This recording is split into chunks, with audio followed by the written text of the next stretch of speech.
एक दिन नारद मुनि जंगल से होकर कहीं जा रहे थे। जंगल के बीच में उन्हें चींटी की एक बांबी दिखाई दी। धरती के भीतर बांबी बनाने के प्रयास में उन्होंने खोद खोद कर मिट्टी को एक किनारे एकत्रित कर दिया था। इससे एक बड़ा ढेर बन गया था। नारद मुनि ने आश्चर्य से देखा कि इस बांबी के ऊपर एक योगी का सिर है। उन्होंने सोचा, कैसा आश्चर्य! बांबी के ऊपर एक योगी का सिर, यह कैसे संभव हो सकता है? पास जाने पर उन्होंने देखा कि योगी की आंखें बंद थीं। पुकार कर उन्होंने कहा, इस बांबी के ऊपर तुम्हारे इस प्रकार बैठने का क्या प्रयोजन है? आहा, ऋषिवर नारद, आप, मेरा परम सौभाग्य है कि आपके दर्शन हुए। मैं जंगल में ध्यान करने आया था। ध्यान में मैं ऐसा डूबा रहा कि कब चींटियों ने बांबी बनाई, इसका मुझे ध्यान ही नहीं रहा। आप कहाँ जा रहे हैं? मैं ईश्वर दर्शन के लिए स्वर्ग जा रहा हूँ। सच? आप ईश्वर से मिलेंगे? क्या आप उनसे मेरे विषय में एक प्रश्न पूछने की कृपा करेंगे? हाँ, अवश्य। तुम उनसे क्या पूछना चाहते हो? मैं यह जानना चाहता हूँ कि और कितने दिन मुझे इस प्रकार उनका ध्यान करना पड़ेगा। मुझे उनके दर्शन कब होंगे? मैं उन्हें कब पहचानूंगा? मुझे जन्म मृत्यु के चक्कर से मुक्ति कब मिलेगी? आप इतना उनसे अवश्य पूछें और मुझ पर कृपा करें। निश्चित ही तुम्हारा प्रश्न मैं उनसे पूछूंगा। नारद ने स्वर्ग की यात्रा फिर आरंभ की। कुछ समय पश्चात किसी के जोर जोर से गाने का शब्द उन्हें सुनाई दिया।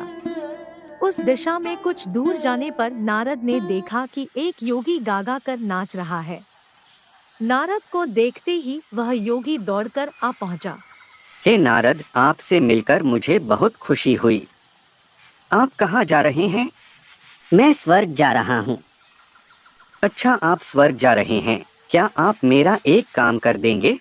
हाँ, अवश्य। बोलो, मैं तुम्हारे लिए स्वर्ग में क्या करूँ? नारद मुनि, मुझे मालूम है कि जब तक मेरा हृदय ईश्वर दर्शन के योग्य अत्यंत निर्मल नहीं हो जाएगा, तब तक मुझे बार बार जन्म लेना होगा।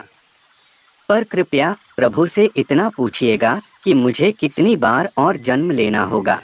अवश्य, मैं तुम्हारा प्रश्न अवश्य पूछूंगा। जंगल के भीतर अनवरत चलते चलते नारद अंत में स्वर्ग पहुंच गए।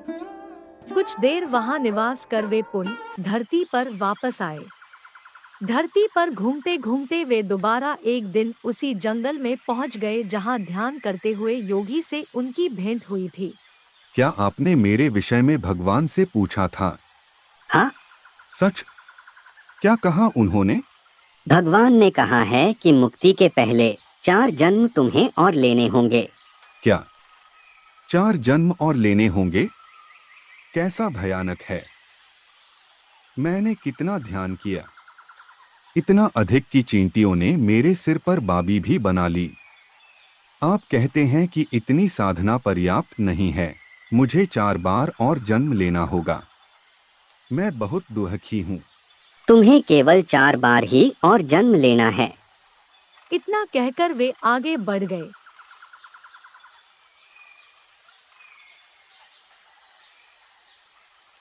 कुछ समय पश्चात वे उसी नाचने गाने वाले योगी के पास पहुँचे। हे नारद जी, क्या आपने भगवान से मेरे विषय में पूछा? हाँ, मैंने पूछा। भला उन्होंने क्या कहा? तुम जो यह इमली का पेड़ देख रहे हो, उसमें जितने पत्ते हैं उन्हें गिनो, उतनी बार तुम्हें और जन्म लेना होगा। उसके बाद तुम्हारा हृदय पवित्र हो जाएगा और तुम भगवान को देख सकोगे। कितना अच्छा है नारद मुनि, आपका समाचार सुनकर मुझे बहुत ही प्रसन्नता हुई। मैंने यह कभी नहीं सोचा था कि मैं इतनी जल्दी ईश्वर का दर्शन कर सकूंगा। इमली के पेड़ में जितने पत्ते हैं उतनी बार मेरा जन्म होगा। हे नारद, कितनी कम अवधि में मैं ईश्वर का अनुभव कर उनके दर्शन कर सकूंगा। ऐसा कहकर योगी आनंद से नाचने और गाने लगा। उसी समय एक तीव्र प्रकाश से वातावरण भर गया और नाचते हुए योगी के प्रति आकाशवाणी हुई।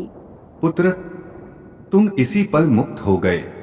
प्रभु तुम पर प्रसन्न है, क्योंकि तुम में धैर्य और मनोबल है। इमली के पेड़ पर असंख्य पत्ते हैं और तुम असंख्य बार जन्म लेने को प्रस्तुत हो।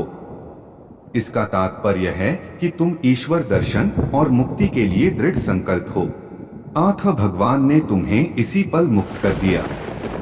तुम्हारा अब जन्म नहीं होगा। तुम अब सदा ईश्वर के साथ रहोगे।